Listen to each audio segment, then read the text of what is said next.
அனைவருக்கும் வணக்கம். ஸ்ரீமதே ராமானுஜாய நமக. அடியேன் சுதா விமலன், ஸ்ரீரங்கத்திலிருந்து உங்கள் ஏஎல்பி மாணவி. எனக்கு இந்த வாய்ப்பினை அளித்த எனது குரு பதுவுடைமூர்த்தி ஐயா அவர்களுக்கு எனது நன்றியை தெரிவித்துக் கொள்கிறேன். எல்லார் வீட்டுக்கும் தீபாவளி வந்திருக்கும். எல்லாரும் என்ன ஸ்வீட் செய்யலாம், பட்டாசு எப்படி வெடிக்கலாம், புது துணியெல்லாம் எப்படி வாங்கலாம் அப்படிங்கறத பத்தி யோசனை பண்ணிட்டு இருப்பீங்க.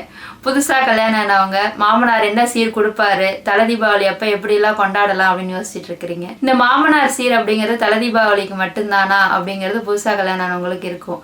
ஆனா இங்க ஸ்ரீரங்கநாதருக்கு எப்படி தெரியுமா, ஒவ்வொரு வருஷமும் இந்த மாமனார் வந்து தலை தீபாவளி மாதிரியே மாப்பிள்ளை சீர் கொடுப்பாரு ரங்கநாதருக்கு. மாமனார் யாரு, மாப்பிள்ளை சீர் எதுக்காக ரங்கநாதர் கொடுக்கறாரு, அதை பத்தி நம்ம இப்ப பார்க்கலாம். ஒவ்வொரு வருஷமும் ஸ்ரீரங்கம் கோயில் ரங்கநாதருக்கு தீபாவளி அப்படிங்கிறது கோலாகலமா கொண்டாடப்படும். அந்த உற்சவத்துக்கு பேரு சாலி உற்சவம் அப்படிங்கிறது பேரு. ஏன் சாலி உற்சவம்? இது இங்க நாளடைவுல வார்த்தை வழக்கு மருவி ஜாலி உற்சவம், ஜாலி அலங்காரம் அப்படிங்கிற மாதிரி வந்துருச்சு. இந்த உற்சவம் வந்து எப்படி கொண்டாடுறாங்க அப்படின்னா,